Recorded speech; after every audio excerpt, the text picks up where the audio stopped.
Boa tarde para todo mundo. Então, a gente chega ao nosso penúltimo encontro aqui da disciplina Seminários.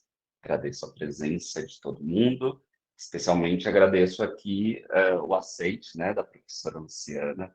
Acho que vai ser uma tarde muito prazerosa aqui, da gente discutir um tema que acho que é atual, né, que é pertinente aqui, como todos os temas que a gente elencou aqui para o nosso seminário, né? Então, só para apresentar, a professora também deve fazer uma apresentação, mas só para a gente iniciar, a professora Luciana, ela é química e filósofa também, uma formação bem interessante, que eu acho que atravessa também um pouco o que ela traz, né, como bagagem teórica, né? Ela tem um mestrado em química, mestrado, doutorado em filosofia, e atua aqui na UFBC na área de filosofia moderna, entre outras áreas, né? Então, professora Luciana, sinta-se à vontade, tá? Para conduzir da forma como você preferir. Bruno, super obrigada. É sempre um prazer aqui dialogar com os colegas, com os alunos da pós-ensino. Eu tenho muito carinho por esse programa, enfim, vi ele se desenvolver, vi sair o doutorado. Então, é realmente uma delícia estar aqui hoje dialogando com vocês. Eu preparei uma apresentação de algumas pesquisas mais recentes que eu estou fazendo, inclusive, está saindo esse mês, estou lançando esse livro, tá acabando de sair do forno, nós estamos agora divulgando, que chama Ensaios de História e Filosofia da Química, e um pouco do que eu vou falar para vocês tangencia esse trabalho. Eu vou compartilhar aqui a tela com vocês, e o Google tem uma coisa que é bem chata. Quando eu coloco no modo total, eu não vejo vocês. E é horrível, porque o professor não vê aluno, é a mesma coisa que... sei lá, eu tomar sorvete sem sorvete, sabe? Porque o barato da coisa é ver vocês. Mas eu acho que fica melhor quando eu ponho. Então, vocês vão me fazer uma gentileza. Vocês podem me interromper a qualquer minuto, tá? Claro que no final eu vou dar um tempo bacana para vocês falarem, mas se tiver alguma questão que está incomodando, eu não tenho como ver vocês. Mas aí ou vocês levantam a mão ou coloquem no chat que o professor Bruno ele fala, Luciana, e aí assim que eu conseguir, eu dou uma parada, tá bom? Vamos lá, então. Nos últimos anos, além do aumento que a gente vem percebendo, né, pela filosofia da química, nós também assistimos ao que a gente pode chamar, gente, de uma viragem material, do material turn, em filosofia e história das ciências, interessada no quê? Essa viragem material? Interessada em colocar instrumentos, objetos, materiais e práticas no centro dos relatos históricos. Ora, desde o seu passado alquimista, a química sempre trabalhou com e sobre os materiais, de modo que a sua história também é uma história material. Assim, na esteira dessa viragem material, eu penso que cabe à filosofia e à história da química tomarem as substâncias químicas, os químicos que as criam e as indústrias que as fabricam, como fazendo parte da cultura, da sociedade e da política. Ao longo dos 2 últimos séculos, os químicos e as indústrias passaram a desempenhar, de certo modo, um papel de arquitetos, tanto da matéria como da sociedade. Portanto, as entidades materiais que os químicos produziram e produzem são partícipes tanto da nossa história humana como da história do nosso planeta. Podemos, então, considerar que novos materiais e configurações sociais orientam os químicos a prosseguir algumas questões de investigação e negligenciar outras, de modo que os produtos da química integram, além dos valores internos à sua disciplina, eu não tenho dúvida, interesses econômicos, demandas sociais, médicas, militares e ambientais. A química é um saber único, porque o seu locus se encontra entre a ciência e a tecnologia, entre o teórico e o prático, entre o abstrato e o concreto. ela não encontra a sua filiação somente no âmbito conceitual, mas, pelo contrário, as suas raízes localizam-se na tradição do maker's knowledge, dos artesãos, artífices, homens de ciência e mulheres de ciência que colocam a mão na massa. Interessante pensarmos que talvez por essa ser a sua identidade epistêmica, ela nunca esteve, se a gente pensar bem, no rol das principais ciências como a física, a matemática e a astronomia. Nesse sentido, como nos mostra a professora Bernadette Bensoussan, a química sempre foi vista, pelo menos por aqueles que valoram a história e a filosofia das ciências da perspectiva do status dominante. Eu estou pensando aqui, por exemplo, no Alexandre Koiré. Ela sempre foi vista como uma ciência impura, o modelo ideal de tecnociência. Ora, ao atribuirmos um caráter tecnocientífico na construção da ciência química e de sua indústria, queremos destacar, sobretudo, a sua natureza transgressiva.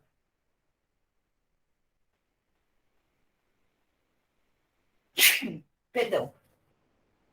Podemos identificar esse fenômeno de transgressão de acordo com 3 perspectivas que eu coloquei aqui para vocês. De um ponto de vista antropológico, a química desafia, sem dúvida, as grandes divisões de nossa cultura, como o que é natural e o artificial, a natureza e a cultura, o inerte e o vivo, o puro e o impuro. Do ponto de vista epistêmico, ela desafia igualmente a divisão estabelecida entre ciência e técnica, fazer e conhecer, representar e intervir. Enfim, do ponto de vista ontológico, além de manipularem entidades materiais já conhecidas, os químicos criam novas, desafiando também a divisão clássica entre realismo e positivismo. Assim, a ontologia desses objetos materiais se explicita como, a partir das coisas que os químicos consideram existir e que os permitem agir. Assim, o trabalho sobre e com entidades materiais aproximam os químicos daquilo que Ian Hacking denomina de realismo de entidades e os afastam tanto de um realismo de teorias quanto de realismos metafísicos. Essas transgressões reforçam, portanto, a pertinência de tomarmos o conhecimento químico como técnico científico. Além disso, análises das implicações dessa tecnoquímica são fundamentais não apenas para os objetivos da filosofia e da história da química, mas também, eu acredito, para uma substancial melhoria nos modelos pedagógicos empregados para o seu ensino. A gente sabe, né, a dicotomia, o abismo que tem entre o conceito químico propriamente dito e aquilo que de fato os alunos apreendem. Assim, uma de suas especificidades, como eu disse, encontra-se na sua preocupação material, operacional. E tendo como pressuposto essa orientação, digamos, aplicada, acaba sendo vista e compreendida como a grande responsável pela degradação do meio ambiente, implicada com todos os materiais que prejudicam a saúde humana, os animais e a natureza em geral. Essa desconfiança certamente tem sido justificada também por inúmeros acidentes causados por produtos químicos. De fato, é inegável que química e perigo são indissociáveis.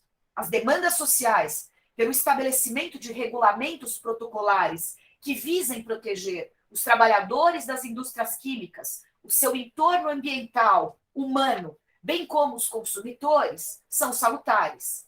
Mas eu creio que é necessário deixar de lado a ilusão de que os riscos são absolutamente controlados. Isso porque não tem jeito. Os acidentes são o ordinário da química, inscritos nas próprias substâncias que manipulamos e que resistem, digamos, a uma total domestificação. Ao longo do século XX, vocês devem ter uma ideia, foram recenseados mais de 30 mil acidentes ou incidentes no mundo. O último, em data, devastou, vocês se lembram, o porto e parte da cidade de Beirute, no Líbano, tendo sido provocado pelo nitrato de amônio. Fundamental, é verdade, para a fabricação de fertilizantes, mas com sua conhecida e perigosa propriedade explosiva. Assim, melhor do que fantasiar com risco zero, é necessário, além de uma máxima prevenção, promover pesquisas que antecipem a reparação dos efeitos de acidentes que sempre podem ocorrer. Tudo bem por aqui, gente? Com os slides, com a minha fala? Tudo certo, Luciana. Obrigada, Bruno. Mas o que é a química? As definições acerca do que é a química, é claro que elas variam no tempo e no espaço, de modo que não há nenhuma definição para a química que seja capaz de abarcar as pesquisas dos químicos ao longo de toda a história. Todavia, talvez seja interessante apontar que nós assumimos aqui uma tese geral acerca da identidade cognitiva da química. Trata-se de admitir que as relações das entidades químicas e suas propriedades são o resultado que nós podemos chamar de uma emergência material. Eu lembro aqui que, na perspectiva emergentista, as propriedades de um determinado nível de materialidade, embora derivadas de um nível inferior, são exclusivas desse nível. Ou seja, eu explico, mesmo que as propriedades químicas emerjam de um universo físico mais básico, o subatômico, isso não implica que elas são redutíveis às propriedades físicas, muito menos às propriedades mais básicas como as da matemática. Enfim, considero que essa perspectiva possibilita uma sólida justificação de que a química é uma ciência autônoma, tanto epistemológica quanto ontologicamente. Só um minutinho, eu vou acabar aqui e abro. Dado que o emergentismo admite um pluralismo ontológico e epistêmico. Assim, entidades químicas, ligações químicas, orbitais moleculares existem dentro de um escopo ontológico e epistemológico próprio da química. Pois não? Não era uma pergunta, não, Luciana. Era só outra coisa. Era só um boa tarde. Tá, desculpe. A química, então, tem como um de seus maiores objetivos, ao estudar e mapear as propriedades das moléculas, bem como de alguns sistemas macromoleculares, criar novas substâncias. Assim, essa ciência do concreto lida com as substâncias que o tempo todo nos rodeiam, comidas, bebidas, materiais sintéticos, drogas e fármacos, bem como, não tem jeito, armas biológicas, químicas e nucleares. Ao ligar, portanto, com corpos reais, a química tem que enfrentar dois problemas fundamentais: a capilaridade e os modos de existência dessas substâncias fabricadas. Afinal, produtora de artefatos, a ciência química é inseparável da técnica, da tecnologia e da indústria.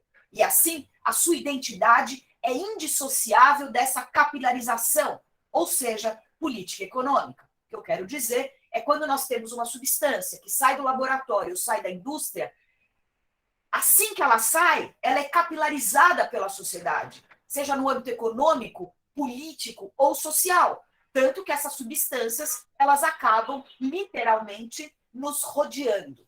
E é sobre essa capilarização, sobre essa penetração das substâncias no âmbito social, que a gente tem que ter uma preocupação. Em outras palavras, a química não pode ou não deveria perder de vista as transgressões e essa capilaridade técnico-cultural dos artefatos criados nos laboratórios e nas indústrias. Além disso, é fundamental ter em perspectiva os modos de existência desses novos artefatos. Afinal, muitos deles permanecem habitando o nosso mundo por muito mais tempo do que o desejado. Assim, ter em vista a temporalidade desses materiais se torna um dever para nós especialistas.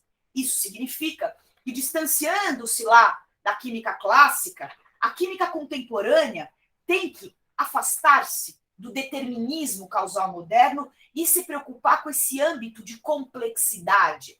É claro que se eu vou estudar os organismos geneticamente modificados e eu pego uma substância e coloco num tubo de ensaio, eu vou conseguir observar algumas propriedades. Agora, coloca essa substância, milhares dessas substâncias num campo, relacionando com animais, com plantas, com o meio ambiente, o âmbito de complexidade, de relação é completamente outro. Portanto, aquilo que eu tinha estudado no laboratório com uma célula, ele vai ser absolutamente diferente de quando eu insiro esse objeto geneticamente modificado, por exemplo, num campo gigantesco. É isso que eu quero dizer. Não há uma relação causal, não há uma relação determinista, porque o âmbito de complexidade, quando você solta uma substância química no meio ambiente, na interação com animais e plantas, pode ganhar desdobramentos inesperados. Isso significa, como eu disse, que nós temos que olhar para a complexidade. E a complexidade pode ser aqui entendida quando, num determinado sistema, aparecem propriedades que não são esperadas quando as suas partes ou elementos estão isolados. Ou seja, o todo físico ou biológico não é um resultado da mera soma das parcelas. Ou seja, não basta apenas o conhecimento das partes de um dado sistema. E, portanto, essa complexidade obriga-nos a refletir numa epistemologia não causal, não determinista, em que novos elementos como a incerteza, a contingência, a imprevisibilidade, o risco, a desordem e a destruição podem estar presentes. Vejamos, então, um pouco a relação entre química e sociedade. A química e seus produtos se capilarizam permanentemente nas sociedades contemporâneas e nos nossos ambientes naturais. A ocupação do mundo por produtos da indústria química passou, sem dúvida, a uma nova escala ao longo do século XX, com demandas crescentes, tanto da sociedade civil quanto dos aparatos militares. Se o carvão, a madeira, o ferro fundido e o aço continuaram a ser os materiais mais postos à disposição para o uso social, novos materiais, vocês sabem, entraram em cena. Eu estou pensando aqui, por exemplo, no alumínio, outros metais leves, a borracha e os polímeros sintéticos, como os plásticos, além das cerâmicas, o silício e ainda os compósitos e híbridos materiais. Embora possamos partir da premissa que a síntese de uma determinada substância deve, é claro, objetivar idealmente um potencial benéfico para a sociedade, a gente sabe que não é isso o que sempre ocorre. Do ponto de vista geral, esse ideal potencial benéfico nem sempre acontece, pelo menos isolado, pois, no limite, cada nova molécula pode ter ameaças em potencial que ainda nós ignoramos. Um caso exemplar, super conhecido, é dos CFCs, compostos artificiais que possuem cloro, flúor e carbono na sua estrutura. Como são gasosos, foram utilizados a partir da década de 30 nas tecnologias de refrigeração e aerossol devido à sua relatividade, segurança e estabilidade. Na época de sua introdução, aliás, não sei se todos sabem, eles foram considerados importantes porque eles substituíram substâncias altamente tóxicas e inflamáveis, como o cloreto de metila e o dióxido de enxofre, além da amônia líquida, conhecidos como refrigerantes de primeira geração. Porém, o que aconteceu? Alguns anos mais tarde, descobriu-se os perigosos efeitos dessas substâncias para o meio ambiente, em especial quando eram lançados na atmosfera, causando, vocês sabem, a destruição do ozônio da nossa estratosfera. Assim, o que foi originalmente considerado uma grande vantagem dos CFCs, a sua estabilidade, tornou-se um problema ambiental significativo. Essa é uma situação relativamente comum quando abordamos a introdução de novos produtos químicos e sua capilarização. Por quê? Porque a avaliação é baseada principalmente nas vantagens frente ao produto que vai ser substituído. Então, quando a gente colocou os CFCs, ele foi incrível frente ao que estava sendo utilizado, mas não se percebeu, não se diagnosticou o que ele poderia causar. Do ponto de vista específico, efeitos biológicos imprevistos podem ocorrer, talvez vocês se lembrem da época do ensino médio, por causa da quiralidade, esse atributo geométrico atribuído às moléculas que impedem que elas possam ser sobrepostas às suas imagens. Vocês se lembram quando a gente tem, como a mão, quando a gente tem duas moléculas que elas são absolutamente iguais, menos na sua espacialidade, quando elas não podem ser sobrepostas, a gente tem essa propriedade bastante importante que é a quiralidade. Um exemplo importantíssimo que podemos lembrar, que demonstra claramente que dois compostos idênticos, em todos os seus aspectos, exceto pelo fato de serem estereoisômeros, podem acarretar diferenças significativas em um dado organismo, é o caso muito triste da história do uso da talidomida, composto existente na forma de uma mistura equivalente de isômeros S e R. Essa substância, ou melhor, essa mistura de enantiômeros, cujo custo de separação, bem como desconhecimento de seus efeitos, facilitou que ela fosse comercializada assim, foi prescrita, vocês se lembram, para auxiliar mulheres grávidas entre os anos de 57 e 62 para minimizar os seus enjoos. Depois de descoberto seu caráter teratógeno, ou seja, causador de vários tipos de defeitos congênitos, perda de audição, alterações oculares, surdez, paralisia facial, malformações na laringe, traqueia, pulmão e coração e retardo mental em 6% dos indivíduos afetados, ela foi retirada em parte do mercado. Pesquisas feitas após o episódio sugeriram que um dos enantiômeros, o S, está relacionado com os efeitos da talidomida, enquanto o R é o responsável pelas suas propriedades sedativas e anti-inflamatórias. Essa tragédia da talidomida forçou a uma nova regulação nos medicamentos e aponta claramente para a insuficiência do âmbito epistemológico para lidar com essas complexas questões de química orgânica. Afinal, não levar em consideração análises de risco e de precaução é uma questão, sobretudo, ética. Outros exemplos importantes, talvez menos conhecidos, de enantiômeros de moléculas que apresentam diferenças em suas propriedades farmacológicas são os barbitúricos, que os enantiômeros mais possuem efeito sedativo, enquanto menos estimula o sistema nervoso central, provocando excitação. O do fármaco etambutol, o enantiômero SS inibe o crescimento do bacilo da tuberculose, porém o RR causa cegueira. O da penicilina, na sua forma S, possui atividade, enquanto que a forma R possui efeito neurotóxico.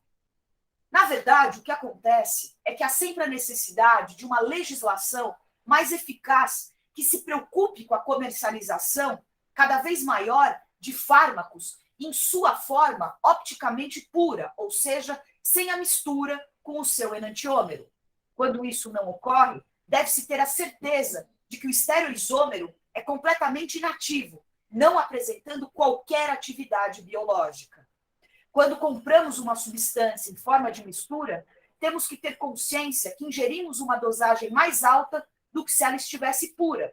E, portanto, a cada ingestão, absorvemos 50% de uma substância química no limite desnecessário. A não separabilidade dos enantiômeros ainda é bastante comum, pois a síntese assimétrica é muito custosa.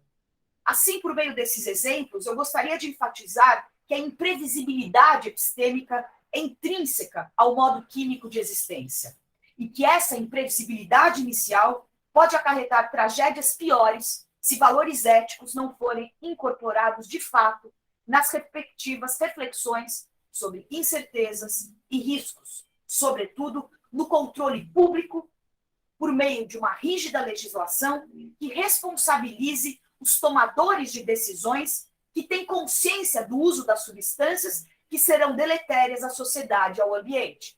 Caso fundamental foi do tabaco. A gente sabe disso. A indústria tabagista já sabia dos males cancerígenos e outros do cigarro e, assim mesmo, não só liberou, como propagandeou o uso do cigarro.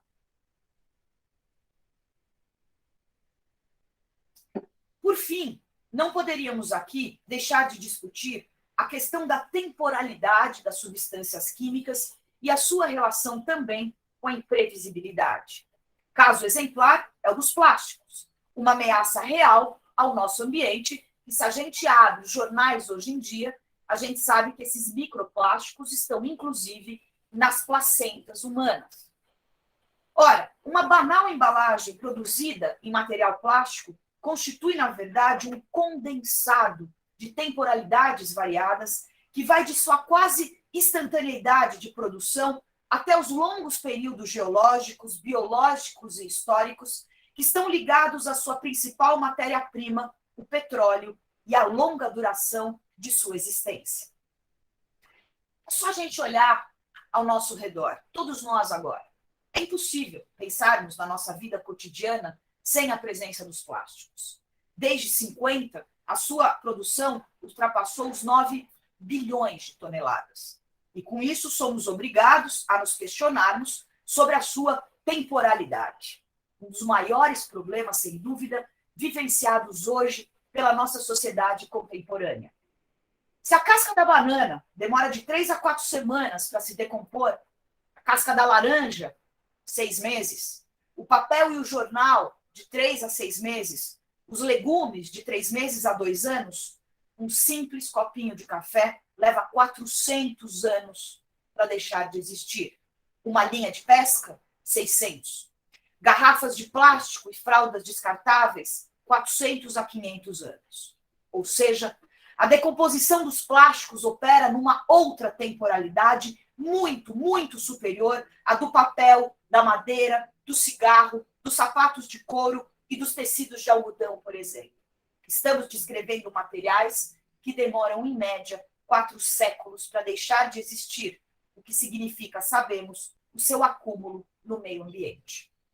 O interessante é que, graças à sua estabilidade estrutural, que lhe concede versatilidade, resistência, impermeabilidade, baixo peso, baixo custo, durabilidade, e que faz com que sejam tão presentes e úteis em nossa sociedade, superando as características custosas, pesadas e difíceis de manusear dos materiais mais antigos, a questão posta é que, exatamente por possuírem essas fantásticas propriedades químicas, ele se tornou resistente a diversos tipos de degradação, como a fotodegradação ou a degradação química, e com isso é atualmente o segundo material que mais constitui lixo no mundo, ficando somente atrás do papel.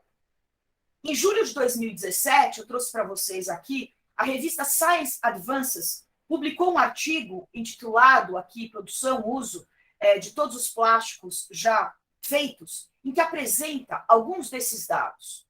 Ora, por favor, acompanhem. Se a produção desses materiais atingiu os 9 bilhões de toneladas, desde meados do século passado, cerca de 6 bilhões de toneladas viraram lixo, enquanto 2,5 bilhões de toneladas ainda estão em uso. Estima-se que 1 milhão de garrafas de plástico são compradas a cada minuto no mundo e 500 bilhões de sacolas plásticas são descartáveis anualmente. E somente 25% desse volume é reciclável. Anualmente, mais de 8 milhões de toneladas de lixo produzidos de matéria plástica atingem os oceanos, com danos irreparáveis à vida marítima. Os giros, aglomerados de plástico que flutuam nos oceanos, como a grande mancha de lixo do Pacífico, formam literalmente ilhas, ilhas e mais ilhas de lixo. A grande diversidade de tipos, formatos e fonte dos plásticos torna muito difícil e complexa as pesquisas nesse campo. Além de fragmentos microscópicos, existem aqueles que estão na dimensão da escala de nanômetros, menores que 1 milésimo de milímetro. Essas partículas têm sido cada vez mais identificadas em amostras de água e sedimentos coletados em rios, lagos, mares e oceanos. Os microplásticos podem ser classificados em 2 tipos. Os primários são aqueles liberados diretamente no meio ambiente como pequenas partículas. Eu penso, por exemplo, nas microesferas que fazem parte da composição de alguns cosméticos, pastas de dente, esfoliantes e produtos de higiene em geral, e os secundários, que resultam da degradação de objetos maiores, por exemplo, fibras que provêm das nossas roupas sintéticas, de tapetes, pneus que liberam essas partículas pelo atrito com o asfalto, fragmentos de sacola de supermercados e garrafas PET, e assim por diante. Do ponto de vista químico, é muito mais difícil os plásticos encontrados nesses ambientes marinhos se degradarem. Por quê? Porque, ao contrário de outros que podem ser processados por oxidação térmica, biodegradação, fotooxidação, o que acontece? Esses plásticos marítimos não se decompõem por meio de degradação fotooxidativa e, portanto, eles sobrevivem muito mais. Assim, seja pelo tráfico de embarcações, seja pelos ventos ou mesmo por causa das correntes marítimas, esses resíduos podem ser transportados para longas distâncias e, assim, o que acontece? Atingem os oceanos e sufocam os recifes de corais e colocam em vida, como a gente sabe, em risco a vida de animais marinhos. Aliás, até 2050, parece que 99% das aves marinhas, segundo a ONU, terão ingerido plástico, prejudicando mais de 600 espécies marinhas, 15% inclusive já em extinção. O plastic patch, como chamado pelos ambientalistas, afeta, portanto, não somente o ecossistema da região, mas a vida e a saúde do ser humano. Como consequência dessas rotas, somos alertados por um outro problema gigantesco. Os microplásticos foram encontrados não apenas no ar que se respira, em ambientes terrestres, marinhos e reservas de água doce, mas também na água de torneira engarrafada, no sal marinho, no mel, na cerveja, nos frutos do mar e em peixes consumidos por nós humanos e, portanto, nas fezes humanas.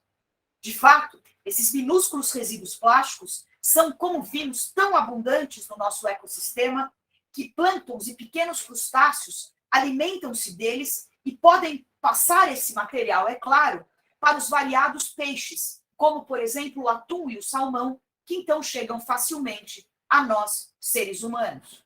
Um estudo de julho, aqui feito por brasileiros na Unesp, apresenta a clara ingestão de plásticos pela espécie curumbá em ecossistemas fluviais brasileiros. Tanto no Rio Tietê, gente, como no Rio do Peixe, a maioria desses indivíduos, próximo de 72%, continha fragmentos de plásticos em seus tratos digestivos.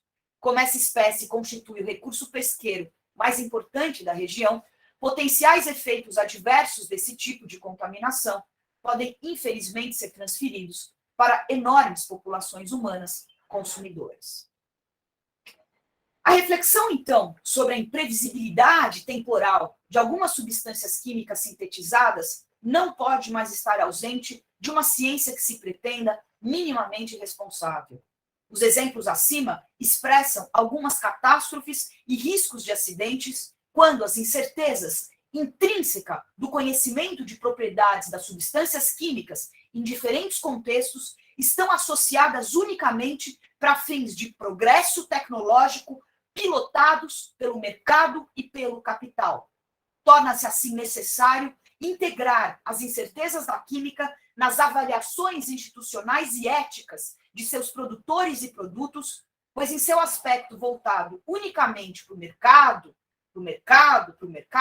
a precaução em relação ao futuro apresenta-se bastante limitada. E o último movimento que eu faço, então, agora para vocês, é pensar alguns elementos para uma ética química. Vocês estão acordados aí? Estamos. Todos. Quem mais está acordado? Sim. Sim. Nossa, professora, que fala maravilhosa. Eu falo que eu estava cansada, cheguei da escola agora, mas como fala, contagia a gente. Muito bom, parabéns. Fico feliz. Obrigada que você está acordado. Obrigada. Que eu estou acordada aqui. Esse assunto me deixa... Tá todo mundo pensando aqui no que você está falando. Já anotei várias coisas. Eba. Bora lá, então. Atualmente, com a onipresença da química, e não tem jeito, né? A ascensão da biologia molecular, o que rola?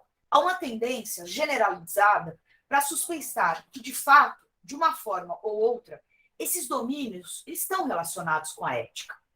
Por exemplo, se eu tomar um dos domínios mais importantes da ética, a deontologia, que trata, não sei se vocês se lembram, da ação correta e da natureza do dever, que devemos ou não fazer, e aplicarmos a nossa investigação científica, somos levados a admitir, em princípio, que qualquer experiência científica envolve, a gente sabe disso, uma medida de risco e, portanto, de responsabilidade. Isso porque qualquer ação que interfira na evolução da natureza ou nos mecanismos das mudanças na sociedade humana podem causar algum efeito indesejável ou deletério. Mas, uma vez que fazer ciência é bom, na medida em que aumenta, é claro, os nossos conhecimentos, por que é que a experimentação, para fins estritamente científicos, deve ser motivo de preocupação ética? Um exemplo, e esse é um exemplo bastante interessante, são as escolhas feitas no domínio da química da síntese orgânica. Por quê? Porque, ao contrário de outros ramos da ciência, os produtos científicos da síntese sintética orgânica, eles não são apenas ideias, mas são novas substâncias que mudam o nosso mundo material em benefício ou prejuízo de nós, seres humanos que habitamos o mundo. Contudo, uma vez que a síntese altera o nosso mundo, o ganho de conhecimento deve ser comparado com o aumento do não conhecimento ou da falta de conhecimento definido pelo número de suas propriedades que restam desconhecidas. Ou seja, tudo bem, a gente avalia a ciência, por quê? Porque a ciência nos traz conhecimento. Eu estou dizendo aqui que no caso da síntese orgânica, isso não é 100% verdade. Por quê? Porque na hora que a gente coloca uma determinada substância química no meio, é claro que eu ganhei conhecimento, mas eu posso também ganhar não conhecimento. O caso dos CFCs. Eu fui descobrir anos depois que ele causava destruição na nossa camada da estratosfera. Ou seja, o ganho de conhecimento pode, no limite, ser comparado ao ganho de não conhecimento. Ou seja, com cada produção de uma nova substância, o âmbito do não conhecido aumenta pelo número de propriedades indeterminadas dessa nova substância, bem como por toda a reatividade química das substâncias que podem interagir com essa. Assim, em geral, a síntese de novas substâncias produz muito mais não conhecimento do que conhecimento, embora isso possa variar de caso para caso. Não só é difícil conciliar isso com os pontos de vista tradicionais da ciência, como atividade produtora de conhecimento, como também podemos perguntar se químicos sintéticos devem ter alguma responsabilidade pelo conhecimento químico geral sobre o mundo material, considerado, afinal, como um bem público. Além do interesse acadêmico, a produção de não conhecimento pela síntese de novas substâncias é de interesse geral. Por quê? Porque se as novas substâncias saem dos laboratórios e tornam-se, de fato, parte do nosso ambiente material, isso faz necessariamente aumentar a sua complexidade. Para Joachim Schumer, é exatamente essa complexidade que torna a química sintética, entre todos os ramos das ciências naturais, a mais peculiar, a mais singular, quando consideramos a química a partir desses princípios éticos. Assim, a questão ética própria, ao fazer dos químicos, é se eles, tanto como indivíduos, como uma comunidade de pesquisa, devem ser responsabilizados por qualquer dano ambiental causado por essa nova substância. Mesmo que os próprios químicos sintéticos não introduzam eles mesmos as suas novas substâncias no ambiente, nem os promovam para o uso comercial, a sua primeira síntese de uma substância não tem jeito. Digamos assim, o passo primeiro, o passo crucial para a sua existência e dos possíveis danos causados por isso. Então, em princípio, os químicos sintéticos, como criadores dessas novas substâncias, poderiam sim ser considerados responsáveis pelos danos possíveis causados pelas suas criações. De fato, como a química está necessariamente imbricada com valores políticos, sociais e econômicos, vide o que aconteceu agora na pandemia, o caso da cloroquina, nós tínhamos uma substância química no meio do debate político. As pessoas discutindo sobre a cloroquina sem saber o que é a cloroquina, quais os átomos que compõem a cloroquina, quais as propriedades, quer dizer, não sabiam nada de química e discutindo o uso político dessa substância. Não tem jeito. A química, ela insere-se num debate político. A pandemia deixou isso manifesto. Portanto, como a química está imbricada também com valores políticos, sociais e econômicos dominantes no nosso sistema capitalista, os químicos necessariamente devem ser também responsabilizados pelos seus atos. Mesmo porque, como nos lembra um filósofo muito interessante, Herbert Marcuse, quando uma descoberta é publicizada, ela se torna, no capitalismo, mercadoria, ou seja, de domínio público. A partir de então, diz Marcuse, ela pode tornar-se algo com as mais diferentes finalidades, um placebo, um fármaco ou uma bomba. Assim, a demanda pelo bom uso do conhecimento químico e pelo cuidado com os efeitos de seus produtos faz parte dos princípios de conduta profissional estabelecidos pelas entidades nacionais que representam os químicos. Por exemplo, o Código de Conduta da American Chemical Society, eu trouxe aqui para vocês, espera-se que os seus membros contribuam com a melhoria das qualificações e de utilidade dos químicos por meio de elevados padrões de ética profissional, educação e realização. Assim, o profissional em química deve esforçar-se por fazer avançar a empresa química do modo mais amplo possível em benefício da terra e do seu povo e tem obrigações para com o público, para com os colegas e para com a ciência. No Brasil, a exigência de uma ética profissional para os químicos é regulada por uma resolução ordinária do nosso Conselho Federal, que estabelece o que o químico deve e o que ele não deve fazer. Porém, o que acontece nesses casos, gente, e que irrita pra caramba, é que há, digamos assim, um contentamento com uma ética normativa. Ou seja, você tem determinados preceitos e acredita-se que esses princípios gerais, que muitas vezes são até partilhados com outras profissões, eles vão ser seguidos e que vai resolver o problema. E a gente sabe que não. A gente sabe que essa ética normativa, que esses princípios, que esses códigos de conduta são muito aquém do que a gente precisa. Portanto, eu acredito que para avançar o debate acerca de qual deveria ser o melhor procedimento profissional do químico, seria necessário muito mais do que máximas morais, pois sem uma compreensão adequada do processo histórico da autodefinição da química como profissão, seus códigos internos de funcionamento, por exemplo, torna-se opaca a relação intrínseca entre a ética e a própria epistemologia, bem como as complexas relações entre esses profissionais e a sociedade. O que eu estou querendo dizer é que não basta a gente ter uma norma, preceitos que a Sociedade Brasileira de Química, o Código Federal de Química, o American Chemical Society constroem. Isso é muito pouco. A gente precisa, de fato, de uma relação entre princípios éticos que sejam incorporados à prática científica. Por exemplo, o princípio de precaução. Enfim, um exemplo de resultado concreto dessa ampliação das demandas sociais por um maior controle social e ético dos produtos da química foi a promulgação pela União Europeia do regulamento REACH, Registration, Evaluation and Authorization of Chemicals, que entrou em vigor agora, em junho de 2007. Esse regulamento estipula de maneira inovadora as condições para o registro, avaliação e autorização das substâncias químicas. O REACH visa um melhor conhecimento dos efeitos das substâncias sobre a saúde humana e sobre o ambiente por uma gestão mais eficaz dos riscos ligados ao uso de seus produtos.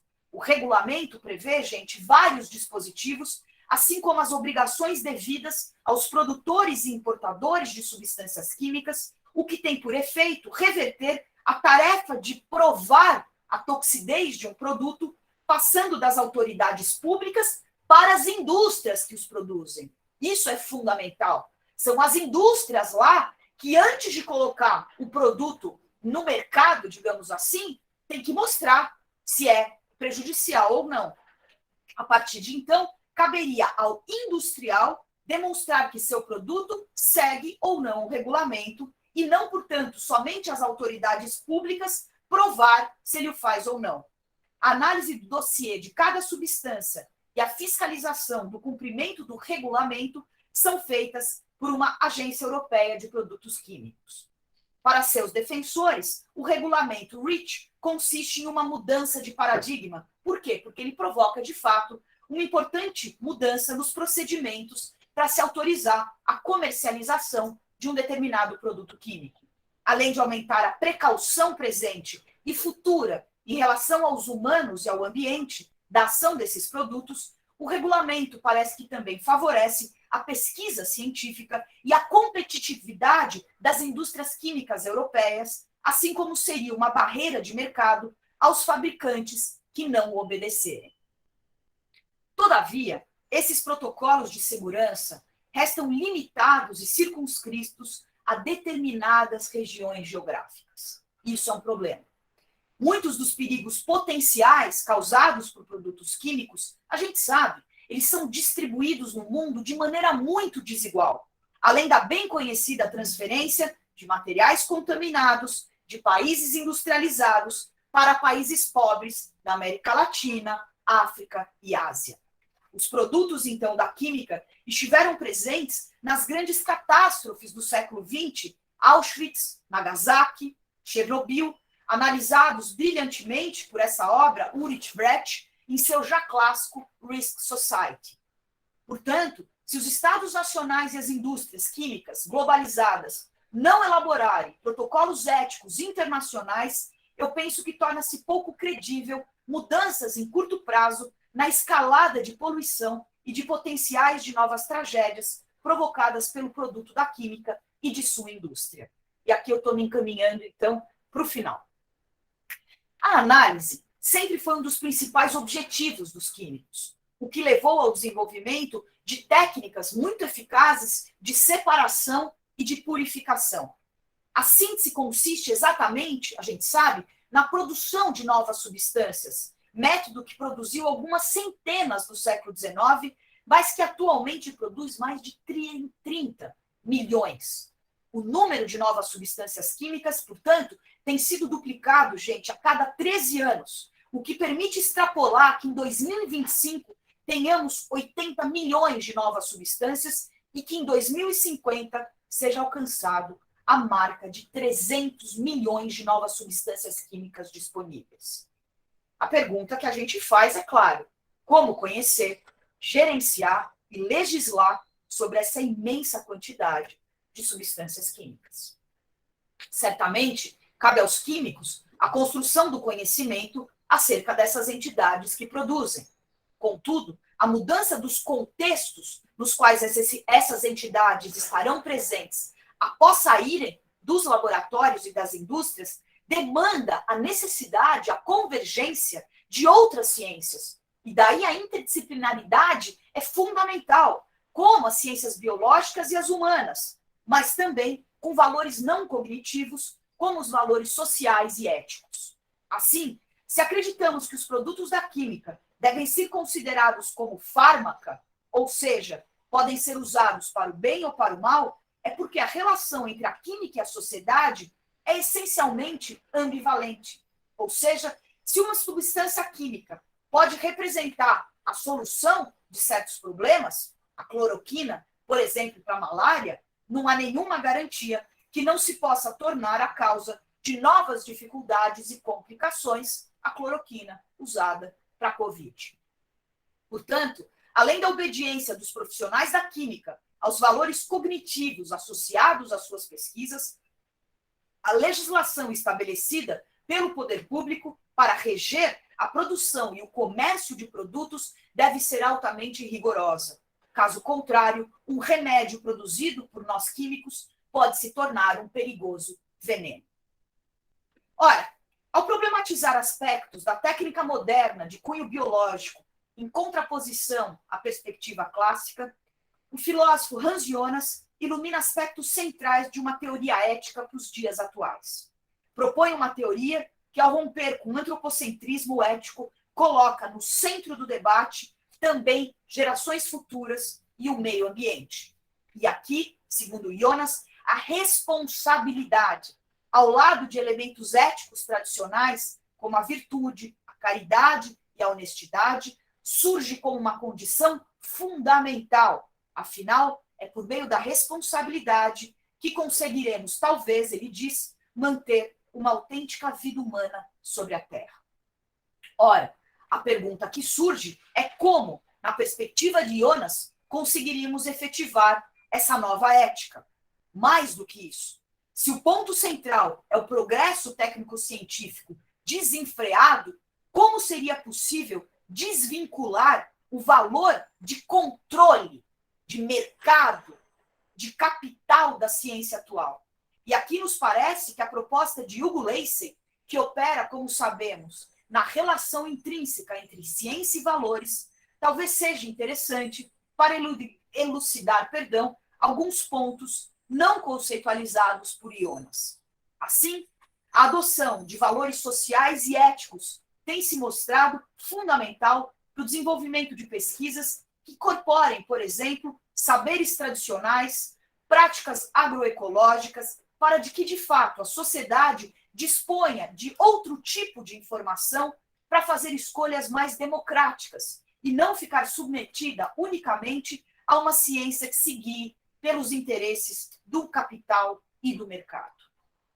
A pergunta, então, para finalizar, que nos inquieta e nos move a atual pesquisa, é quando poderemos, então, pensar em alguns elementos para uma ética química que dê conta minimamente de sua imprevisibilidade, bem como o fato de ela ser uma tecnociência e, portanto, não tem jeito. Da maneira como a ciência está posta, ela é dirigida pelo valor, valor do controle e do capital.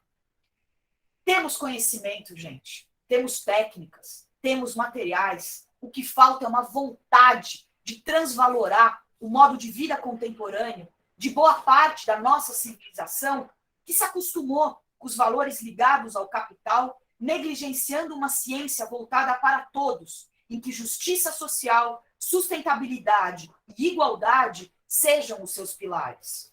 Assim, eu acredito que não é por nenhum tipo de negacionismo, muito pelo contrário, é pelo próprio conhecimento científico, minimizando os riscos, aumentando a precaução, e não pela ignorância ou exclusão, que poderemos encontrar elementos importantes para a tomada de decisão, levando em consideração não o interesse de alguns, mas o bem da maioria. Assim, a gente sabe, foi a ciência que descobriu, depois de muitos estudos, a causa dos efeitos da talidomida. Foi a própria ciência que demonstrou a toxicidade do monóxido de carbono ou da nicotina. E foi a própria ciência que criou fármacos e tratamentos importantes com relação ao câncer.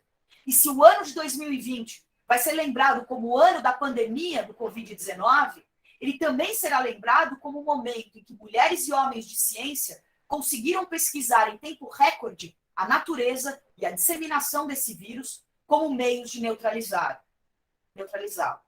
Tentar antecipar riscos, combater a ignorância, o negacionismo, buscar aprofundar as relações benéficas entre o âmbito científico, social, político, econômico e ambiental é, sem dúvida, um desafio urgente. As bases da ciência contemporânea devem ser modificadas, mas isso não tem relação com o rico, fascinante e complexo mecanismo que criamos para lidar com o mundo natural, ou seja, a ciência pública, compartilhada e voltada para o bem comum. Mais do que nunca, na atual pandemia, aprendemos que valores caros ao modo de vida capitalista, como o bem individual, devem ser superados pelo bem comum, e a única maneira de conseguirmos isso é por meio, a gente viu isso, de campanhas e, portanto, de procedimentos que se pensem de modo eficaz e, sobretudo, global. Em outras palavras, que aprendemos com essa triste situação ajude a nos refletir em quais os reais valores que devem nortear, a partir de agora, a produção e o desenvolvimento científico da humanidade. Obrigada, gente, pela atenção. Era isso mais ou menos, Bruno, que eu preparei. Não sei se estava legal, sim. Mas enfim. Obrigado, viu, pela fala. Nossa, eu estou aqui com a cabeça pensando em várias coisas. Anotei algumas coisas também, né? Acho que a gente agora pode abrir, então, para uma conversa, né? Salvador. Oi, professora, beleza? Oi, gente. Então, eu estava aqui pensando, enquanto você falava, em muitas outras coisas, até porque também Jonas faz parte também da minha literatura aqui de leitura, então essa problemática ecossistêmica, né?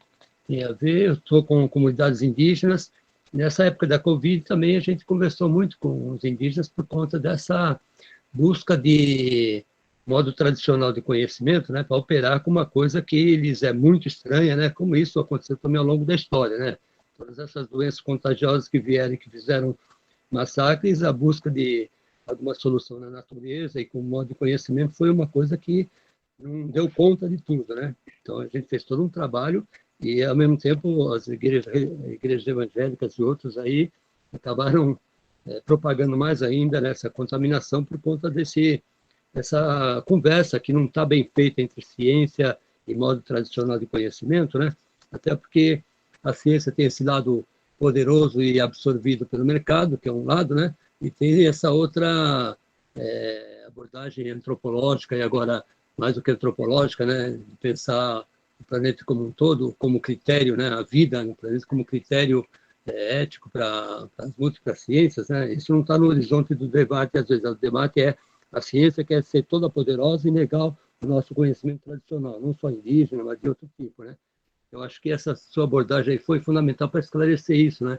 Essa coisa de que a moral ela está muito presente, inclusive nos negacionistas da ciência, né? Então, a moral também ela patrocina o modo mercantil de fazer, o modo mercantil de fazer faz a mesma coisa que os negacionistas. Ora usa a ciência, mas usa a ciência também com essa forma. Isso é a legalidade, né? Tudo isso faz parte, mas não as consequências não intencionais. Isso é aquilo que acontece no posterior àquilo que se está buscando, né? E alguém pode, ou inocentemente, às vezes até sabendo, né? Dizer, mas a minha pesquisa é uma pesquisa de cunho sério, é relevante, faz parte da tradição dessa ciência ou daquela. Né? Então, há uma série de autolegitimações, né, que tentam escapar dessa outra problemática, a problemática da responsabilidade ética. Né? Então, quando a gente consegue delinear isso, aí um pouco esse conhecimento popular ele não fica em litígio ou então diminuído no diálogo com a ciência, né? Mas é um campo difícil de fazer nesse momento ainda do Brasil em que tudo é moral, tudo é uma abordagem pequena face à grande problemática.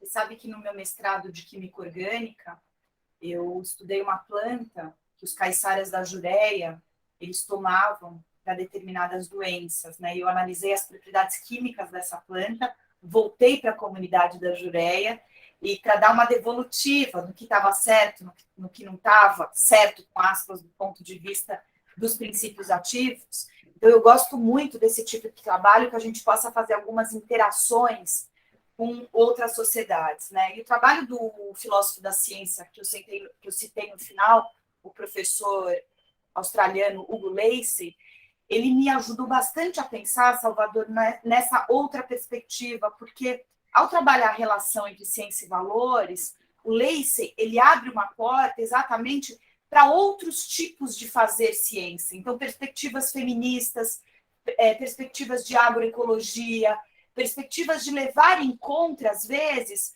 outros mecanismos que não os tradicionais. Então, fico feliz que isso, de alguma maneira, tenha repercutido aí no seu trabalho. Obrigada pelas palavras, Salvador.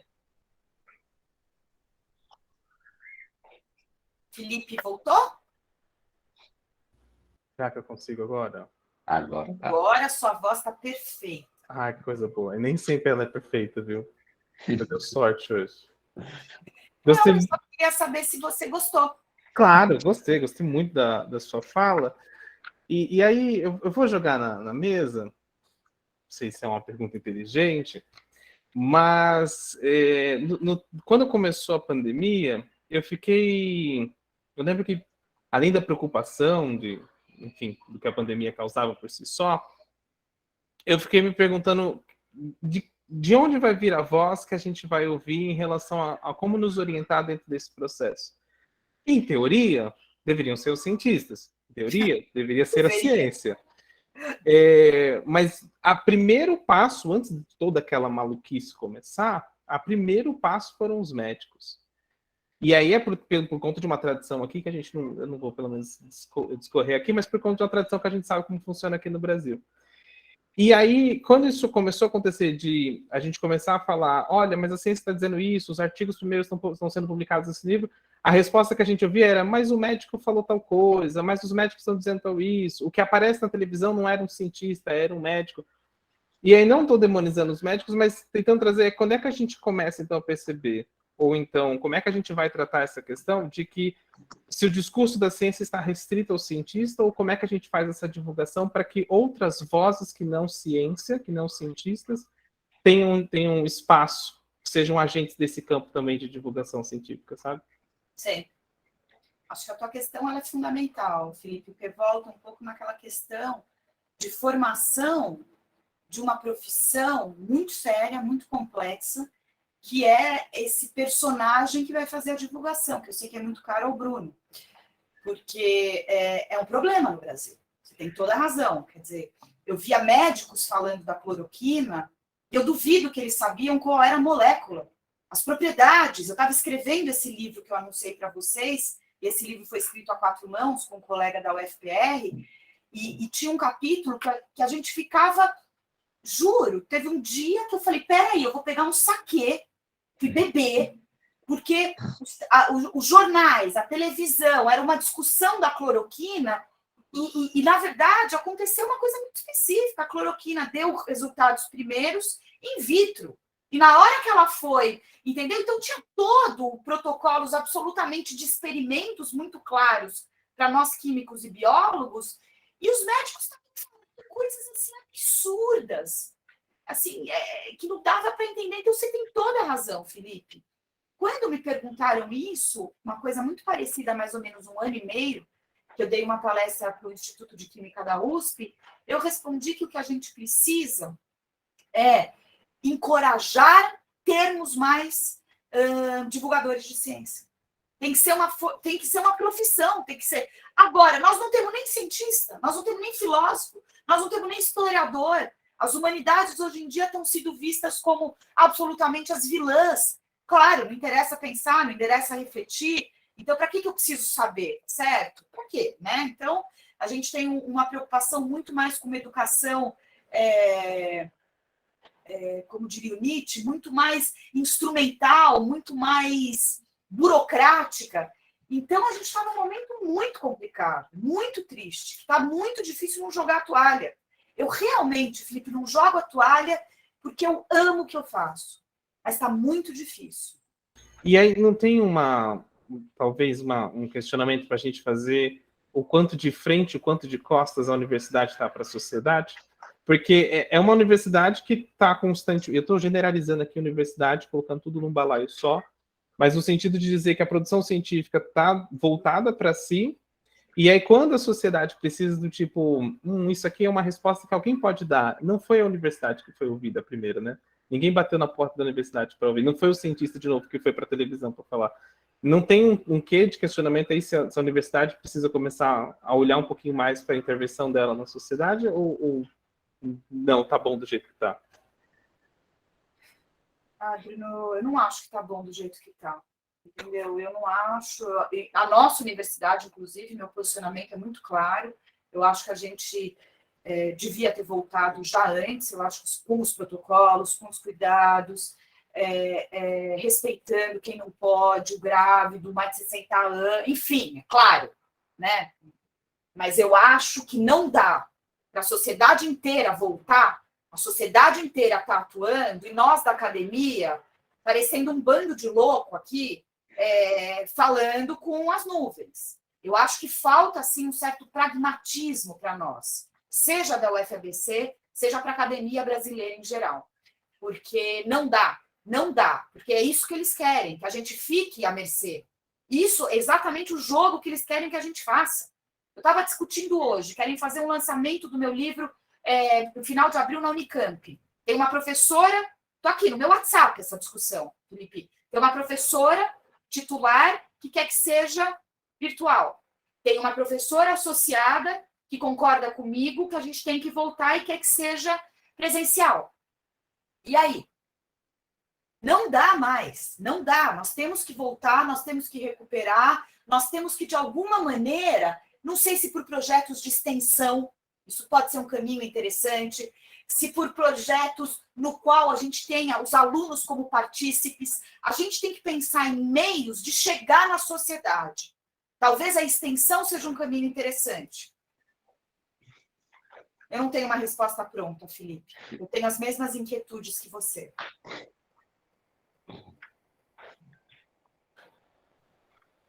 Quem, quando eu estava falando, falou, não, eu não estou dormindo, não. Inclusive, eu vim do meu emprego e eu estava cansada.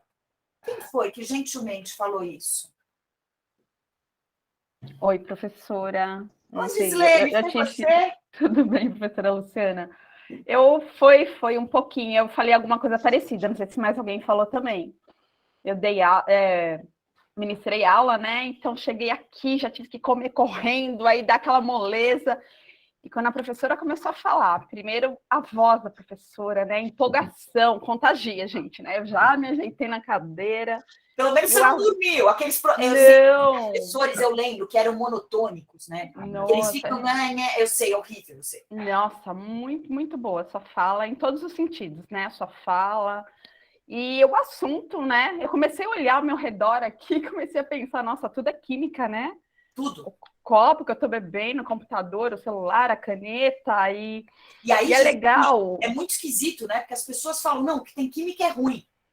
Bom, mas daí é complicado, né? Porque não é, como diz o Jacques Derrida, a gente tem que olhar como um fármaco. Quer dizer, é bárbaro. Tem um monte de coisas que são bárbaras, mas também podem ser nocivas. Então precisa tomar muito cuidado. Mas, perdão, eu te interrompi, Gi, fala. Não, é isso, eu estava pensando exatamente. Ruim com ela, muito pior sem ela, né? Exato. Acho que é uma fala bem popular, assim, que dá para a gente pensar. Tem um exemplo que eu passei esses dias. Minha filha de 7 anos teve que fazer um canal no dente. O dentista falou, vou experimentar um tipo de anestesia pela primeira vez com criança. Eu já falei, nossa, né? Que na verdade já é usado, né? Que é o óxido nitroso, né? É uma coisa comum. Mas ele falou aquilo, E aí eu comentando com algumas pessoas, como tem opiniões, né? Incrível isso, né?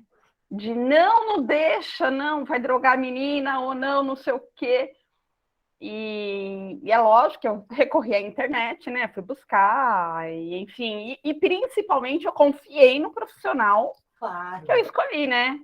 Então, agora isso daí. Agora imagine outros aspectos maiores, né? Por tudo que a gente passou. A importância de se ter uma divulgação científica, pensei muito nisso também. E de um mínimo de um código de ética razoável para a gente poder estarmos mais tranquilos, né? Um dos que eu mais estudei, coloquei nesse livro, é um princípio que a ciência deveria utilizar, que é o chamado princípio de precaução. E, ao contrário do que falam, não é um princípio no qual pararia a ciência, muito pelo contrário, é um princípio que pede, exige que se faça muito mais experiências para daí você colocar a substância no meio, no âmbito social, quer dizer, ou seja, é necessário um princípio ético, porque o princípio de precaução é um princípio ético, que a gente leve para a ciência. E é isso que eu acho que falta, um diálogo maior entre química, biologia, ética, entendeu? Por quê? Porque é só assim que a gente vai conseguir, quiçá, minimizar alguns riscos, né? Então, agradeço a tua atenção. Obrigada pela fala, pela palestra, muito boa. Obrigada mesmo. Bom, a última pessoa que está com a câmera ligada é esse rapaz chamado Marcelo. Marcelo, você trabalha, pesquisa com o quê? Boa tarde, professora. Boa tarde a todos. Eu sou professor de matemática. Aqui na casa? Não, no Instituto Federal de São Paulo. Aqui eu tô no doutorado. Ingressei agora. Você trabalha no doutorado, questões ligadas à matemática? Isso, ensino de matemática. e o assunto de hoje foi muito distante ou de alguma maneira te fez pensar em algumas coisas, Marcelo? Bom, eu escrevi ali no chat que eu estava tenso, então... Alguma coisa rolou, né? Eu estava tenso na hora que a senhora estava falando do lixo. Eu estava tenso. Aí depois, aí com a cloroquina, agora eu já nem sei mais o que eu estou. Boa, Marcelo. Foi bom a senhora falar dos médicos, porque aí me deu brecha para eu falar também. Então eu vou... Eu vi alguns depoimentos de médicos que me assustaram, e eu ouvi um depoimento ao vivo, aí que assusta mais ainda, porque não é na TV, né? Ao vivo. Quando a gente estava com mais de 3 mil mortos por dia, eu ouvi um médico dizer que essa coisa de ficar em casa é bobagem, porque a gente não pega, as pessoas não estavam pegando Covid na rua, as pessoas estavam pegando Covid em casa. Um médico falou isso. É um médico. Um médico. Um médico. Ele não estava no manicômio. Acho que não, acho que ele estava ali no ambiente de trabalho dele.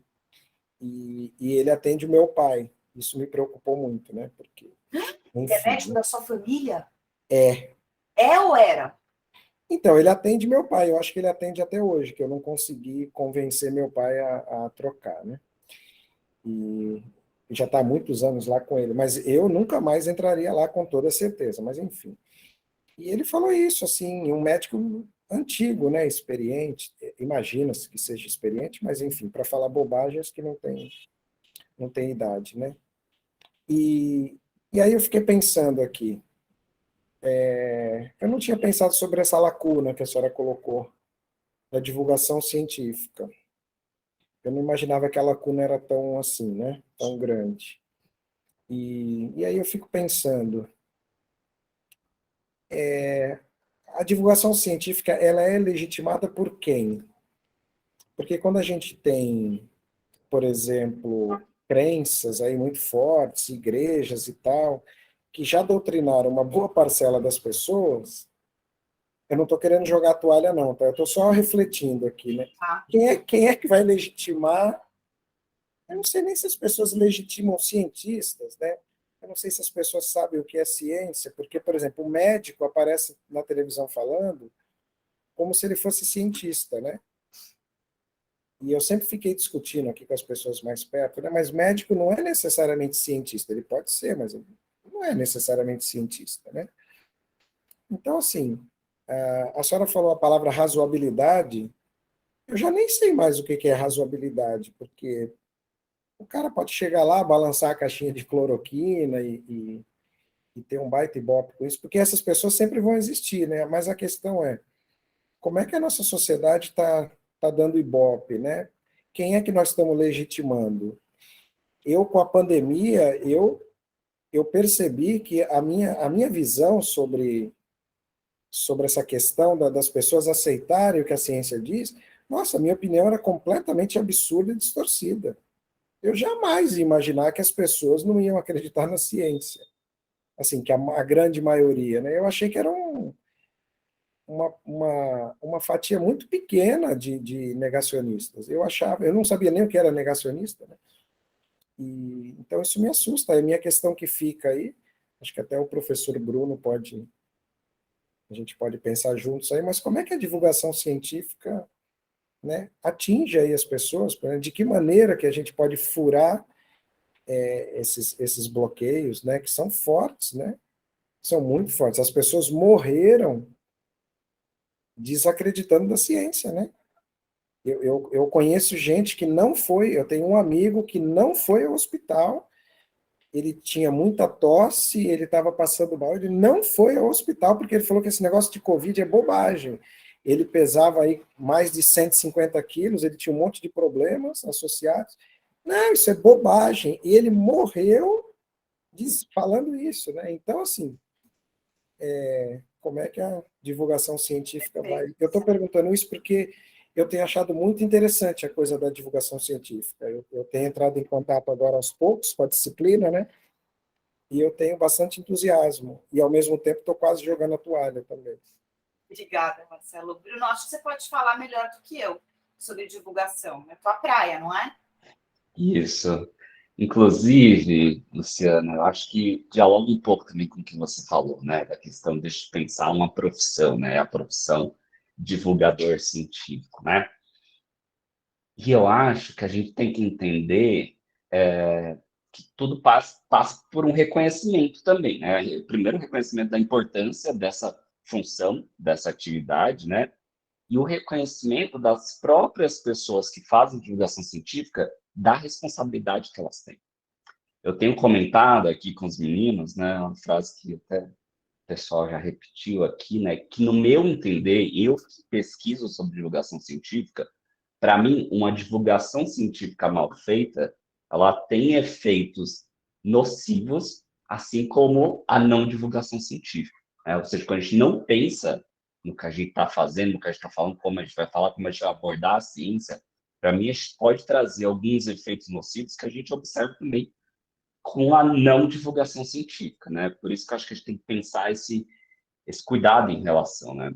E eu acho que passa também por um entendimento de quem faz a divulgação científica, de entender que existe um campo de pesquisa sobre a divulgação científica. O que a gente mais vê é as pessoas encarando a divulgação científica como uma boa ação.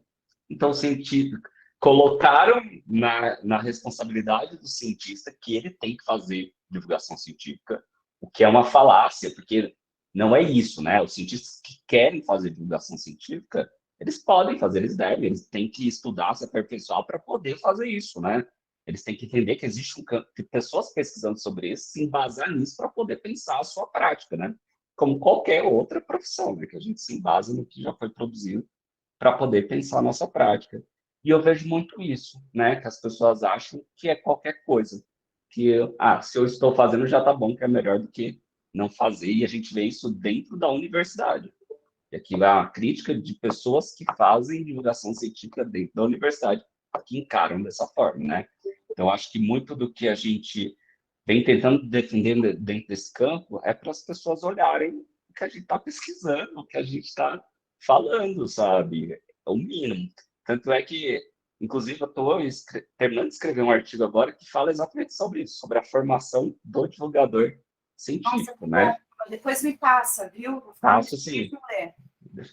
E, assim, a gente vem discutindo um pouco no campo, né? O que seria um currículo dentro da formação do divulgador científico, ou seja, o que é importante, o que é imprescindível a gente discutir aqui dentro dessa formação. Acho que é algo que a gente ainda não estabeleceu, acho que ainda está discutindo, está tentando chegar em algum lugar em relação a isso. Mas eu acho que, Marcelo, assim, para sintetizar, eu acho que falta um pouco desse reconhecimento, sabe? Falta um pouco da gente entender que existe produções a respeito disso, né? A gente tem que olhar, assim como um químico, um biólogo, ele não faz a pesquisa dele do nada, né? Ninguém vai chegar no laboratório, nunca leu nenhuma pesquisa e vai lá e vai fazer a sua pesquisa, né? Isso seria inaceitável, né? Enfim, a gente não vê o mesmo entendimento das pessoas que fazem divulgação científica. Não sei se você vê da mesma forma, Luciano. Acho que sim, Bruno. Acho que sim. Acho que há muito tempo já eu considero fundamental.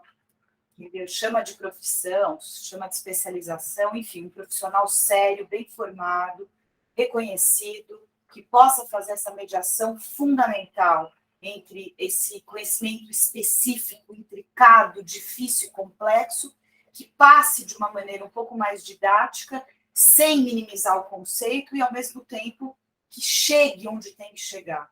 Concordo perfeitamente, Bruno. Obrigada. Nada. Acho que o Salvador levantou a mão. Então, Bruno, você propôs esse exercício para a gente fazer, né? De a gente ser um divulgador científico, fazer um exercício aí, muitas coisas que acabam passando pela cabeça da gente, né? Aí eu fui visitar uma área que eu não conheço, da arqueologia, e fui ver que algumas universidades no Sul têm se debruçado sobre a Mata Atlântica, né? Escavando arqueologicamente, mas também buscando os povos que ali estavam, a linguística junto, né? Misturando um monte de saberes que eu não entendo, tá?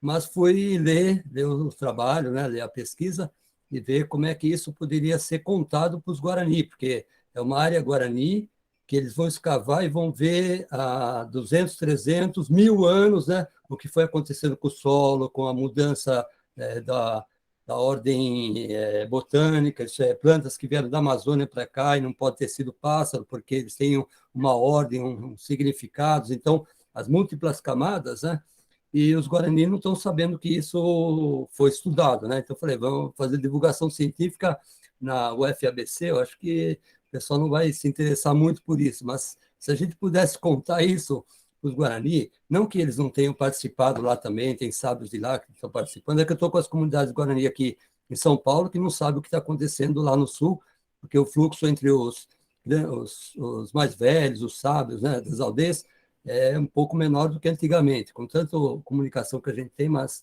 eles não se comunicam tanto assim, os encontros são bem mais raros, N dificuldades, né? Isso é, quem é que vai receber isso, né?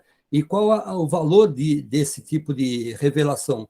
Sendo que, uma ocasião, em São Paulo, tive na Assembleia Legislativa falando sobre isso, porque o governo do Estado também fez sua pesquisa e descobriu que as 36 aldeias do Estado de São Paulo, né, também da Jureia e tal, eram causadoras de problemas ambientais, porque caçavam coisas que não sabiam que não podiam, né, ou que, por ignorância, por algum motivo, né, acabavam depredando o meio ambiente, então era preciso estudar esse aspecto para poder operar com esse avanço das comunidades indígenas. Então, a intencionalidade de quem faz também essa divulgação científica, né, na seleção do que divulgar e também para quem divulgar, né, é uma coisa que também é problemática. Não basta ser profissional nisso, é preciso ver que intencionalidade que está em jogo e as competências, é claro, que eu não tenho, mas eu vou fazer essa brincadeira, Bruno, tá bom? Eu acho que a ideia é exatamente essa, né? A gente entender o que está por trás dessa atividade, né? E a responsabilidade que está por trás. É um exercício, né? Ninguém aqui vai sair divulgador, mas acho que vocês vão saber a responsabilidade disso, né? E eu acho que dialoga muito com o que a Luciana trouxe, né? A divulgação científica, ela não é isolada, ela, na verdade, ela bebe de várias áreas, né? Da filosofia, da história da ciência. Não tem como a gente fazer divulgação científica sem pensar isso. Quer dizer, dá para fazer uma divulgação científica ruim. Essa é a verdade, né? Dá para fazer e tem de monte aí, né? Então, a gente bebe de várias fontes para poder entender como é que a gente dialoga aí sobre isso, né? Bom, devolvo para você, Luciana, se quiser. Não, eu estou assim, super satisfeita, eu queria mesmo chamar a atenção, primeiro, para o conhecimento químico. Normalmente, quando a gente fala de filosofia da ciência, a gente fala muito de filosofia da física, da astronomia, da matemática, e eu acho que agora, no momento que nós estamos, é preciso uma perspectiva material, porque nós estamos sendo literalmente engolidos pelo lixo, pelo aquecimento global, pelas substâncias químicas que nos rodeiam, e, portanto, precisa de uma filosofia da química sobre a materialidade, e daí uma filosofia sobre a química, né? Então, acho que primeiro eu quis trazer para esse grupo, para esse programa, essa especificidade do meu trabalho. Segundo, que, para além desse olhar, a própria química ela tem especificidades frente às outras ciências, né? A física trabalha num ideal muito mais abstrato, a matemática também, e, portanto, eu ressaltei essa questão da imprevisibilidade, que muitas vezes é enraizada, né? E, portanto, é claro que se eu tenho uma imprevisibilidade maior, eu vou precisar ter uma precaução maior, eu vou precisar tentar lidar com esses riscos de uma outra maneira, e aí, no final, então, eu tentei chamar atenção para a responsabilidade, para a ética. Então, foi um pouco isso que eu quis trazer para vocês hoje aqui, e agradeço super a acolhida. Legal, Luciana, obrigado mesmo. Temos mais alguma pergunta ou está todo mundo satisfeito?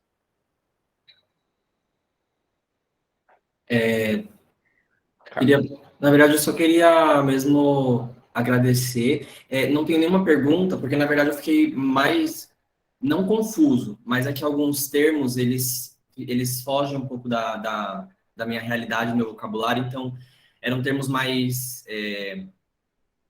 fora mesmo da minha rotina, né? Eu trabalho com matemática também, assim como o Marcelo, E aí eu até anotei, né, aqui para depois pesquisar, depois conversar com alguns amigos meus que são professores de química também sobre isso.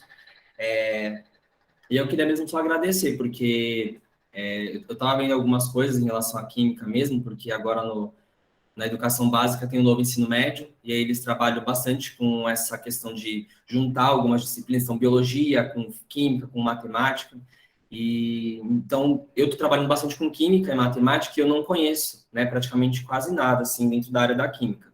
Por mais que eu goste, né, eu seja bastante curioso, assim, nesse sentido, mas eu não conheço tanta coisa. Então eu queria mesmo agradecer pela sua fala, e também elogiar, porque o seu tom de voz, eu gosto muito de mulheres dando aula, por mais que seja homem. É meio doido isso. Então, eu gosto bastante, e isso faz com que eu fique mais concentrado, consiga entender um pouco melhor. E aí eu queria elogiar, porque o seu tom de voz, a sua forma de falar, ela faz com que tudo seja muito completo. E talvez por isso também eu não tenha tantas dúvidas agora, porque o que você falou eu consegui entender, foi mais mesmo as questões das palavras que foram colocadas. Por exemplo, quiralidade, que é um conceito específico da química. Então, eu acho que isso aí realmente tem que ler por fora. Mas, num contexto geral, assim, só queria mesmo elogiar e parabenizar pelo trabalho. Carlos, eu te agradeço muito as palavras. A gente que somos professores e pesquisadores e ganhamos pouco, é isso que alimenta a gente, de verdade, ganhei minha semana. Eu tento desenvolver sempre a minha didática, porque eu acho que é fundamental para que o aluno preste atenção, né, no que a gente está falando. De fato, eu coloco aqui à disposição o meu e-mail para você, facilmente encontrado na UFABC, se você tiver alguma dúvida pontual. Recomendo o meu livro para você e para os seus amigos químicos. Eu até salvei aqui. Porque talvez tem um capítulo, por exemplo, muito legal, que junta química, medicina e biologia. Então, inclusive tem um professor já em Manaus que falou que vai adotar ele, porque pode dar exatamente para o novo ensino médio alguns caminhos interessantes. É um livro de química, mas como ele tem filosofia, biologia, ele acaba sendo um pouco interdisciplinar. Mas mais do que isso, eu quero me colocar à disposição, se ficou alguma dúvida pontual, alguma coisa que depois, com os seus pares, você não conseguir resolver, pode me mandar e-mail, que eu estou aqui para isso. E obrigada pelas palavras. Imagina. É muito gratificante, de verdade. Valeu. Imagina, eu agradeço. Só para... eu tinha deixado a câmera desligada, que eu tô com um problema de conexão desde o começo do ano, e se eu não deixar desligada, eu não consigo ouvir bem. Então, por isso estava mais desligada, tá bom? Mas só por isso, estava aqui ouvindo atento. Atenção. Valeu, Carlos. Imagina. A Renata levantou a mão também. Oi, boa tarde, professores, boa tarde, pessoal. Renata. Oi.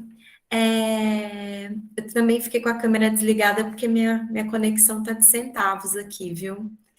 E, professora, não é bem uma pergunta que eu quero fazer um elogio e um agradecimento. Eu não sou da área de química também, então, assim, até tô digerindo ainda todas as informações que vieram, né? Algo que me chamou a atenção foi uma associação, assim, pensando no ensino também, pensando em como eu, que sou da área de história, posso fortalecer nesse sentido, né? Porque algo que me chama a atenção e que eu acho que pode ser uma proposta para divulgação científica são os museus científicos, né? Porque conseguem trazer um pouco mais de materialidade para alguns conceitos que são abstratos ou que estão muito distantes. Eu falo por uma experiência recente que eu tive, que eu fui visitar o Aquário de Ubatuba. E ali eles tinham uma exposição que era muito voltada para os riscos do plástico nos oceanos. Então, eles fizeram algumas instalações, assim, como se fosse imitando bichos, monstrinhos, pensando para criança, né? E como aquilo pode fazer uma diferença mesmo quando a gente pensa nessa materialidade mesmo, porque às vezes você é algo. Eu sinto que quando a gente fala desses debates dos riscos da química e dos riscos em geral das ciências, né? Ele acaba acontecendo algo muito semelhante com o que acontece com as ciências humanas, quando está distante da realidade, a pessoa não vivencia isso, ela não quer pensar sobre, porque aquilo não faz parte da realidade dela, faz parte da realidade, mas da realidade abstrata, né? Ela não convive com aquilo no dia a dia. E eu tenho uma experiência também de vida que eu não sei se vocês chegaram a ver em 2009, quando explodiu uma fábrica em Diadema, foi na minha rua. Então, esses riscos, eles são só depois que você passa que você começa a pensar sobre isso, assim. Então, eu comecei a me preocupar com todas aquelas fábricas. Será que tem alvará? Qual será o risco que tem ali? Será que está tudo regularizado? O que aconteceu com a nossa água? Depois disso, a gente não podia mais... tinha algumas casas que tinham poço, né? A gente não podia mais acessar. Então, eu fiquei pensando muito sobre esses riscos que a gente... não é uma questão de demonizar a ciência, mas é de pensar nessas responsabilidades e no que a gente também tem de responsabilidade, né? Como cidadão, que pode influenciar na política pública. Perfeito. Então, foi isso. Muito bom, Renata. Pensamos muito parecidos. Ai, que bom. Obrigada pelas palavras. Muito bom, é isso mesmo. E, pessoal, ai, desculpa, professora. Não, é exatamente isso. Acho que é um posicionamento que eu tentei passar para vocês. Não sou uma entusiasta da ciência, mas a ciência com precaução. Acho que é isso. Portanto, com pressupostos éticos muito claros. Uhum. E assim, pessoal, só uma coisa desse acidente que teve lá em Diadema, ninguém faleceu, tá? Então, ficou todo mundo bem, tá todo mundo bem. Então, por isso que eu me sinto confortável de falar sobre ele, porque não aconteceu nada assim grave com ninguém. Obrigado, viu, Renato? Tem uma pergunta da Luciana aqui também. Só xará, Luciana. Olá, boa tarde. Tá passando o avião aqui próximo, né? Moro próximo ao aeroporto, então não reparem. Primeiro, eu também quero agradecer a professora, assim, foi realmente muito bom, assim, sempre abrem as perspectivas, coisas que a gente não tinha pensado, que a gente fala, nossa, realmente, e eu senti um pouco a angústia do Marcelo também, assim, durante a fala. Também achei bem didática a maneira como foi passada, né, a questão da voz. E uma das falas que me chamou bastante atenção é a questão política, né? O quanto ela influencia, que se a gente falar nossa química política, mas o quanto tudo são questões de posicionamentos, e às vezes a gente fala, mas tem pesquisa sobre isso, e por que a gente ainda continua fazendo as mesmas coisas e isso não se incorpora em políticas públicas? Porque às vezes algumas pessoas têm até conhecimento de algumas coisas, mas enquanto aquilo não vira política pública, é muito complicado, né? Então, precisa ter a divulgação científica, é fundamental, mas ela precisa estar associada com política pública, né? Então, não sei se existe algo relacionado a um ativismo mesmo nessa área, né? Relacionada com as questões filosóficas, éticas, porque acho que é isso que acaba fazendo a diferença, né? Eu vi, acho que foi essa semana, uma matéria que falaram que encontraram microplásticos já no sangue humano. É isso né? mesmo. Então a gente fala. Eu lembro que quando eu vi a matéria que falava que já estava incorporado no ciclo da água, eu fiquei assustada, assim, né? Que eu vi que já estava chovendo microplástico. E aí eu fiquei muito assustada. E aí, agora com essa matéria, né, no sangue humano que foi encontrado, a gente fala, nossa, e cadê as políticas públicas voltadas para isso? Porque às vezes a população até a gente sabe que não tem noção, mas se ela tivesse sem a política pública, também não resolveria, né? Então, acho que é muito importante também pensar nessas questões, né, e de ter esse enfrentamento mesmo, né, porque é uma questão de posicionamento, de luta, né, porque as universidades estão desenvolvendo pesquisa, né, mas como o Felipe colocou, às vezes muito voltada ali para aquele grupo, né, e não sai, então não sei, dá uma angústia assim que a gente fala, nossa, a ciência precisa ser ouvida, né? Como que a gente faz? Ouvida pela população e também pelos governantes, né? Perfeito. Concordo, Luciana. Acho que é indissociável da política nesse sentido próprio, engajado que você colocou. Perfeito. Luciana, acho que só tenho a agradecer, a gente vai precisar encerrar, né? Que a Luciana tem um outro compromisso agora, né? Então, só queria agradecer mesmo sua presença, espero que a gente possa se encontrar, a gente nunca se encontrou na UFABC, né? Espero que a gente possa se encontrar, tomar um café, conversar mais aí sobre vários temas que eu acho que a gente tem em comum aí nessas discussões, né? Então, obrigado mesmo pela sua presença, obrigado pessoal também que se fez presente. Agradeço de verdade o convite, espero que a gente possa continuar aí de outras maneiras o diálogo, viu? Obrigada mesmo. Obrigado. Obrigada, gente. Obrigado, Luciana. Até mais. Tchau.